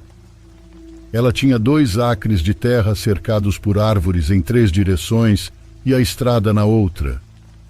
A casa, como mencionei, era antiga, feita principalmente de madeira, e o interior era muito, muito escuro. Ela frequentemente mantinha as persianas fechadas em alguns quartos, por razões que eu não entendia. Às vezes, eu abria as persianas para deixar um pouco de luz entrar, apenas para descobrir que ela as tinha fechado na próxima vez que eu entrava no quarto. Ela iluminava alguns cômodos com velas, o que fazia a casa parecer ainda mais pré-histórica por dentro. Para completar, os pisos de madeira rangiam demais em praticamente toda a casa. O nome da mulher era Mel. Ela tinha cerca de 75 anos. O tipo de trabalho que Mel me pedia para fazer era principalmente tarefas domésticas que ela não conseguia fazer, como varrer, tirar o pó, lavar pratos, lavar roupas, organizar correspondência e outras coisas desse tipo. Um fim de semana, Mel me pediu para dormir lá por uma noite ou duas. A casa tinha uns 4 quartos e ela morava sozinha, então não foi um problema. Isso aconteceu ao longo de uma sexta-feira e tecnicamente de um sábado também. Cheguei como de costume na sexta-feira, trocando poucas palavras com Mel. Deixei minha mochila cheia de roupas e cosméticos na cama do quarto onde eu iria dormir. Quando me virei para a porta, vi Mel parada na entrada. Ela tinha um jeito assustador e essa entrada não foi exceção. Ela não disse olá, o que não era tão estranho quanto parece. Ela apenas me instruiu a limpar o quarto imediatamente. Depois disso, ela simplesmente me disse para arrumar toda a casa, e então subiu as escadas. Não a vi pelo resto do dia, mas ocasionalmente ouvia ela andando no andar de cima, em seu quarto. Era estranho. Parecia que ela andava de um lado para o outro. Não havia televisões nessa casa, então eu não sabia o que ela poderia estar fazendo. Uma coisa que achei bizarra foi o quão protetora ela era com seu porão. Ela deixou claro que era completamente proibido e que ela não queria que eu descesse lá. A noite chegou e eu fui para a cama cedo. Isso foi antes de os smartphones existirem, então eu nem sabia que horas eram. Provavelmente eram 9 horas. Nas primeiras horas tudo estava tranquilo. No entanto, eu ainda tinha dificuldade em adormecer, dado que era a cama mais desconfortável em que já tinha dormido. Pareceu que se passaram horas quando comecei a ouvir passos do lado de fora do meu quarto, no chão que rangia. Parecia que Mel estava passando pelo meu quarto bem devagar. Talvez ela estivesse indo ao banheiro. Alguns minutos depois, ouvi os passos novamente, mas dessa vez ela parou do lado de fora da minha porta. Eu me sentei e escutei. Eu podia ouvir o ranger do chão atrás da porta. Mel estava parada ali e isso começou a me assustar. Ela finalmente se afastou. Ouvi ela descer as escadas e então ouvi uma porta abrir e fechar lá embaixo. Eu tinha a sensação de que era a do porão. Passou um tempo até eu ouvi-la abrir e fechar novamente, e então passos pesados e lentos subindo as escadas que rangiam. Os passos mais uma vez chegaram ao meu quarto, então pararam. Eu me sentei novamente para ouvir, e pude ouvir os rangidos de pressão no chão do lado de fora da porta, e então a maçaneta começou a girar. Eu me deitei e puxei os lençóis sobre mim, fingindo estar dormindo. Ouvi Mel dar alguns passos para dentro do quarto, pausar e depois sair. Ela voltou para o quarto dela e fechou a porta. Eu estava um pouco assustada. Esse comportamento era muito bizarro. Esperei cerca de meia hora antes de decidir que tinha que ver o que havia naquele porão. Saí da cama de molas barulhenta, fui na ponta dos pés até a porta e depois desci as escadas da melhor forma que pude. Abri a pesada porta do porão, acendi as luzes e desci as escadas. Cheguei ao último degrau e segurei o impulso de gritar. Havia 2 cadeiras de madeira velha, bem no centro do porão, e havia 2 corpos em decomposição com perucas sentados nelas. O cheiro e a visão de um inseto rastejando em um deles me fez querer vomitar ainda mais. Me forcei a andar mais fundo no porão, mais perto dos corpos. Eu tinha que ter certeza de que eram reais. Ambos os corpos tinham perucas masculinas. O maior dos 2 também tinha uma boina. Eu não sei muito sobre corpos ou sua taxa de decomposição, mas eu diria que esses corpos tinham quase 1 ano. Senti como se meu coração tivesse parado momentaneamente quando ouvi passos vindos de cima do primeiro andar. Eu não conseguia chegar ao interruptor de luz. Eu não tinha tempo. Me escondi atrás de um dos sofás no porão enquanto ouvia passos lentos e pesados descendo um degrau de cada vez. Tinha minhas mãos cobrindo minha boca enquanto ouvia Mel alcançar o último degrau. Ouvi ela sussurrar meu nome. Por meio segundo, olhei ao redor do sofá e vi Mel já no meio do porão com uma grande faca de cozinha na mão. Ela já era muito idosa, então corri para as escadas. Ela gritou meu nome e me seguiu o mais rápido que pôde. Quando cheguei ao primeiro andar da casa, corri para o quarto em que estava dormindo para pegar minha mochila. Quando desci as escadas novamente, Mel estava no último degrau do porão. Corri para a porta da frente e fui para o meu carro. Liguei o carro, recuperei o fôlego, olhei para a porta da frente da casa e vi Mel parada lá. Saí dirigindo rapidamente da enorme propriedade e peguei a estrada, chegando em casa em 10 minutos. Felizmente eu nunca dei a Mel nenhuma das minhas informações, como meu endereço ou número de telefone, então ela nunca conseguiu me contatar novamente. Se eu tivesse que adivinhar, diria que um daqueles corpos pertencia ao marido falecido dela, que ela mencionou 2 vezes para mim. Quanto ao outro corpo menor, não faço ideia, mas de qualquer forma, foi uma cena perturbadora de se testemunhar e algo estava muito errado com aquela mulher. E se você está se perguntando, não, eu não informei as autoridades.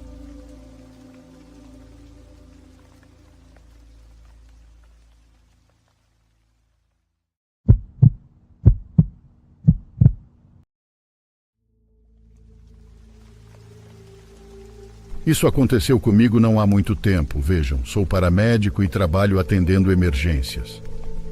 No domingo, por volta das 11 da noite, comecei a sentir um tipo de calafrio, uma ansiedade muito estranha sem motivo aparente. Eu não sou de rezar, mas tive muita vontade de me benzer. Lembro que estava fazendo o inventário do que tínhamos na ambulância para equipar o que faltava, quando os calafrios se intensificaram. Se tornaram quase insuportáveis. Então chegou o momento de ver quem cobriria o turno da noite. E 2 colegas e eu tivemos o azar de ficar. E digo azar pelo que estava prestes a viver, algo que me faz tremer só de lembrar. Eram aproximadamente 2h20 da manhã, quando o rádio operador nos notificou de um acidente. Havia uma pessoa no chão em uma estrada, aparentemente ferida por arma de fogo. Fomos até o local e, de fato, havia uma pessoa caída, mas os ferimentos não pareciam ser provocados por arma de fogo ou arma branca. Os ferimentos pareciam ser mordidas. Dava a impressão de que a pessoa tinha sido atacada por um cachorro, um animal. De repente ouvimos que ele queria dizer algo, a pessoa estava viva.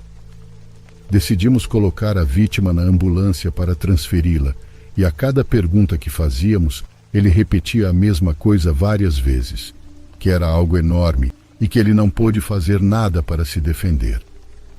Avaliamos os sinais vitais dele quando ele teve uma parada cardíaca. Quando eu estava prestes a iniciar as compressões, ele segurou meu braço. Isso era impossível. E ele me disse algo mais. Senti como a ambulância apagou do nada. As luzes dentro também se apagaram. Ficamos na total escuridão. Aterrorizado pela situação, por tudo o que eu tinha sentido desde horas antes, comecei a rezar. Mas me aconteceu algo que acho que é comum em momentos como este. Eu esqueci completamente, esqueci como rezar. Pensava no Pai Nosso, mas não conseguia repetir. A ambulância começou a tremer. Aquele homem que, segundo seus sinais vitais, estava morto, apertou minha mão. Não sei se o que ouvi foi real ou minha imaginação, mas claramente ouvi sua voz. Não deixe que me ataque de novo, disse ele. Não soube se respondia porque não sabia o que era real e o que não era, não sabia nem se ele estava vivo. Fechei os olhos e meu colega gritou, até que ao longe ouvi o choro de um bebê. Tão incrível quanto parece, mal era perceptível, mas esse som aparentemente acalmou tudo. As luzes voltaram e meu colega estava suando. O paciente tinha algo que não tinha antes. Agora seu rosto estava completamente arranhado, mas não levemente. e sim de uma forma realmente terrível. Um olho quase estava fora, como se tivessem atacado ali, como se estivessem prestes a arrancá-lo. Seus sinais vitais haviam retornado. Aceleramos tanto quanto a ambulância podia, e ao chegar ao hospital, não queriam recebê-lo porque disseram que a polícia tinha que chegar para que o paciente pudesse ser admitido. Insistimos tanto na gravidade do paciente que finalmente o receberam, e enquanto a polícia não chegava, não nos deixaram ir. Tivemos que dar depoimentos e contamos tudo. Não havia mais o que dizer além da verdade. Demos cada detalhe, por mais incrível que parecesse.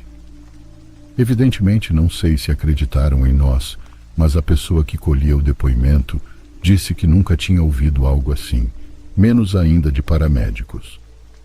Não sei se acreditaram em nós, não sei se você que está ouvindo pode acreditar, mas eu te juro, eu sei muito bem que o que vivemos foi real.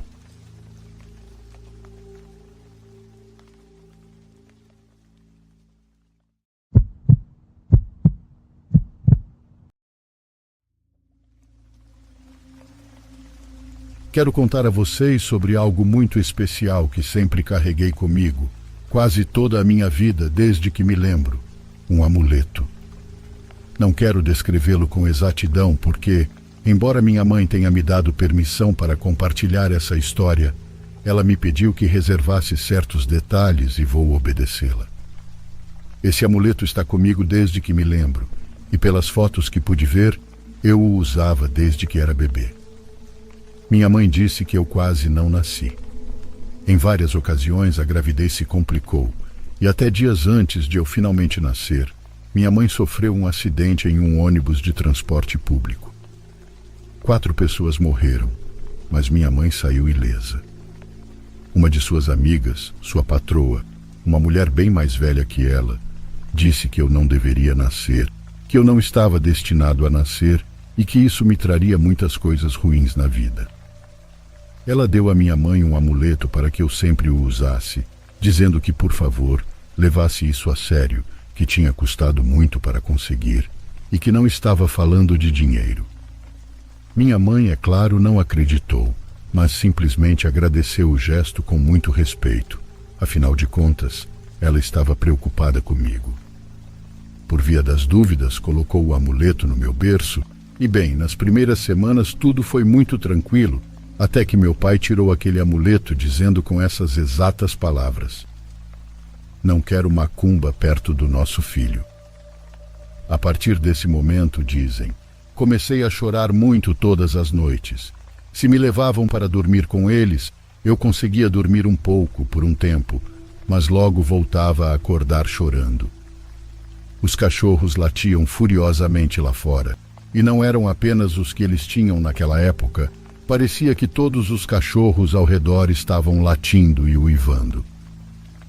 Em uma dessas noites impossíveis, meu pai, cansado de não conseguir dormir, levantou-se, procurou aquele amuleto e, sem dizer nada, o colocou em mim. E naquele momento eu me acalmei. Aos poucos, os cachorros pararam de latir, foram se calando até que só se ouviam alguns latidos ao longe. E isso foi o suficiente para que não o tirassem mais de mim. Foi só na minha adolescência, quando alguém no colégio me viu com ele enquanto jogávamos futebol, que zombaram de mim. Percebi que desconhecia a origem daquilo que usava pendurado e que nunca tinham me contado muito a respeito. Para mim, era até normal usá-lo. Nunca me perguntei por quê. Quando perguntei à minha mãe, ela não quis me dizer nada, apenas repetiu que eu não deveria tirá-lo. Mas embora soubesse que não era permitido, eu o tirei. Eu o tirava todas as manhãs antes de ir para a escola e o colocava ao voltar para não ser repreendido. Minha mãe não percebia, e pode-se dizer que tive várias semanas normais até que, não sei como descrever, comecei a sentir alguém perto, sempre, permanentemente perto de mim. Em todo momento, cada vez que caminhava de volta da escola para casa, uma sensação de que alguém estava me seguindo não desaparecia. As coisas foram piorando. Depois comecei a ver essa presença. Era como uma mulher ao longe, a mesma mulher em todos os lugares. Se eu estivesse nos pátios da escola, podia vê-la do lado de fora, na rua. Se eu fosse ao parque com meus amigos, a via ao longe entre as árvores. Quando caminhava para casa, de repente olhava para trás, e não importava onde estivesse, eu podia vê-la. A mesma distância, o suficiente para não reconhecer nenhum traço em seu rosto, mas ao mesmo tempo saber que definitivamente havia alguém lá. Não era uma mancha, não era uma ilusão, não era minha imaginação. Sei que vão achar que sou um idiota, ou pelo menos é isso que penso agora, porque continuei fazendo isso. Continuei tirando o amuleto cada vez que ia para a escola, e em uma ocasião, na minha primeira festa com meus amigos da escola, também o tirei. Lá, tomei pela primeira vez algumas cervejas e voltei para casa morto de sono. Adormeci assim que toquei a cama e não coloquei o amuleto. Não foi de propósito. Segundo eu, ia me levantar em um momento para escovar os dentes, mas caí em sono profundo. Fui acordado por passos no telhado. Eram muito pesados, como se batessem muito forte, tentando me acordar, tentando anunciar que estava lá. Não só me acordaram, mas também meus pais, que até saíram para ver o que estava acontecendo. No momento em que percebi, coloquei meu amuleto de novo. Os cachorros ao longe começaram a latir. Não contei aos meus pais, mas nunca mais tirei o amuleto desde então, e a presença desapareceu. Levo uma vida normal, embora nunca tire o amuleto. Agora sempre o uso debaixo da camisa. Somente minha namorada o vê, ou quando vou à praia, mas tento não falar muito sobre isso. Fico nervoso ao tentar explicar, porque antes mesmo de terminar, as pessoas zombam de mim. Minha namorada atual me pediu para tirá-lo, segundo ela, para me mostrar que não acontece nada, que é algo da minha cabeça. Disse que não quero tirá-lo para não ter que mostrar a ela que sim, acontece algo.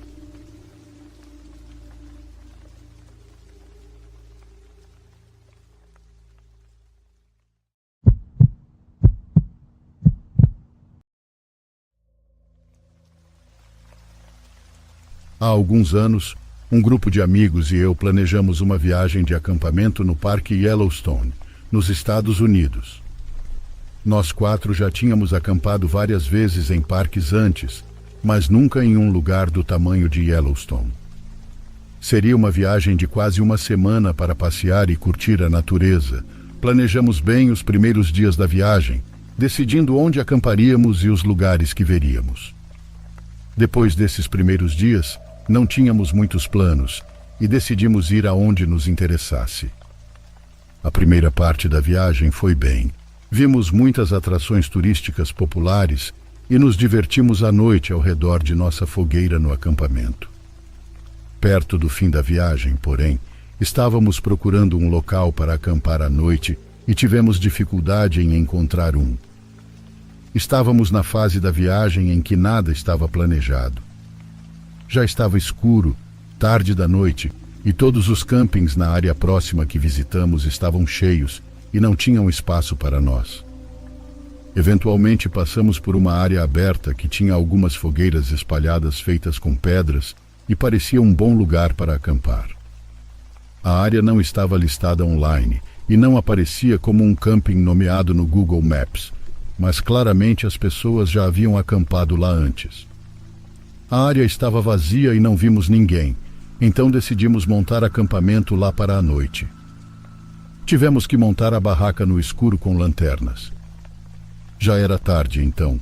Ao contrário das outras noites da nossa viagem, não ficamos acordados por muito tempo.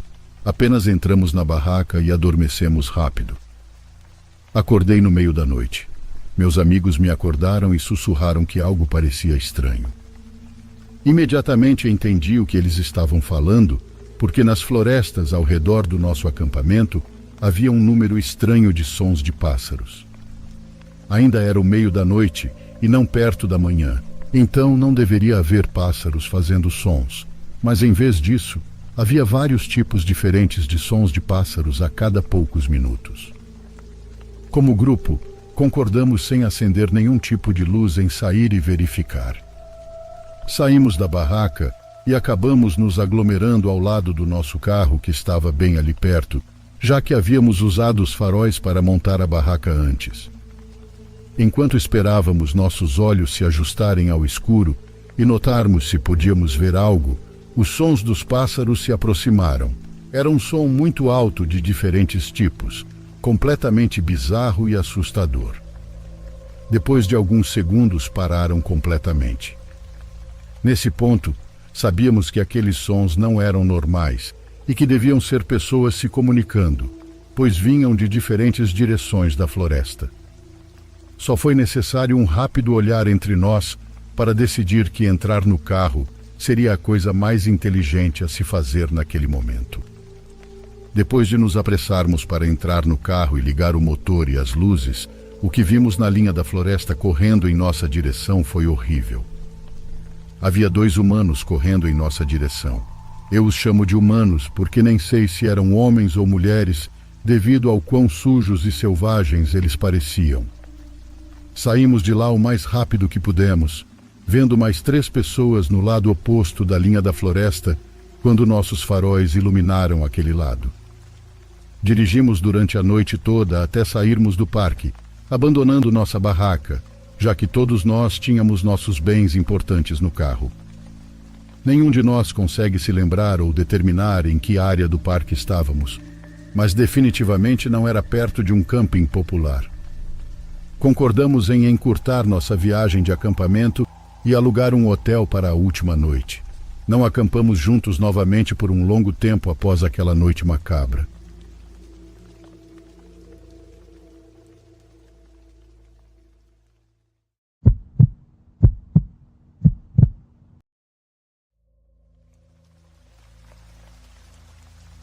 Meus amigos da faculdade e eu tentamos manter contato o máximo possível depois que nos formamos. Uma das maneiras de fazer isso era tirando uma semana de folga durante o verão ou outono para fazermos uma viagem de camping. No ano passado, planejamos juntos e decidimos acampar nas montanhas do Colorado no final do verão. Assim que nosso voo pousou, pegamos o carro alugado e partimos para as montanhas para acampar. Na segunda noite, encontramos uma pequena área de camping com lotes individuais. Os lotes eram bem distantes uns dos outros, dando a sensação de um acampamento individual, especialmente com todas as árvores ao redor. Escolhemos um lote perto de um pequeno riacho que corria próximo à estrada para podermos nos banhar após um longo dia de caminhada. Montamos nosso acampamento enquanto ainda estava claro, para não termos que montar nada depois que escurecesse. Quando tudo estava pronto, fomos a um restaurante na cidade mais próxima para jantar. Voltamos ao acampamento já escuro e ficamos surpresos ao ver que a aba da nossa barraca estava aberta e algumas coisas haviam sido movidas. Não havia ninguém no nosso acampamento, mas alguém havia mexido nas nossas coisas.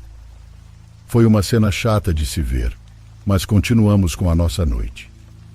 Logo seria hora de dormir, então pegamos nossas toalhas e caminhamos uns 5 minutos até o riacho para nos banhar. A água estava muito fria, mas ainda assim era bem revigorante. Só percebi algo depois que todos saíram do riacho e estavam se secando na margem. Do outro lado havia com certeza alguém nos observando. Sem querer alarmar meus amigos, e também sem querer que a pessoa do outro lado soubesse que eu a tinha visto, sugeri que voltássemos ao acampamento. Na caminhada de volta, expliquei brevemente aos meus amigos que tinha visto alguém do outro lado do riacho na floresta, mais ou menos entre as árvores. Entre isso e o incidente de alguém ter mexido na nossa barraca enquanto estávamos fora, decidimos dormir no carro naquela noite. Já era difícil dormir e se acomodar no carro, e a ansiedade sobre a pessoa que eu tinha visto não ajudava. A noite toda eu ficava olhando pelas janelas, tentando ver se havia alguém à espreita à luz da lua. Em algum momento, no meio da noite, olhei pela janela do carro e meus medos se confirmaram.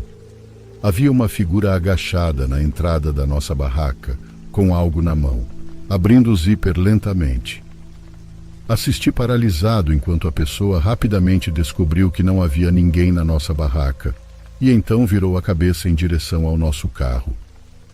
A figura desapareceu lentamente ao redor da tenda e começou a se aproximar do carro, agachado. Acordei meus amigos como um louco enquanto alcançava o banco do motorista para buzinar. A buzina ajudou, pois vimos a pessoa sair do acampamento e desaparecer na floresta.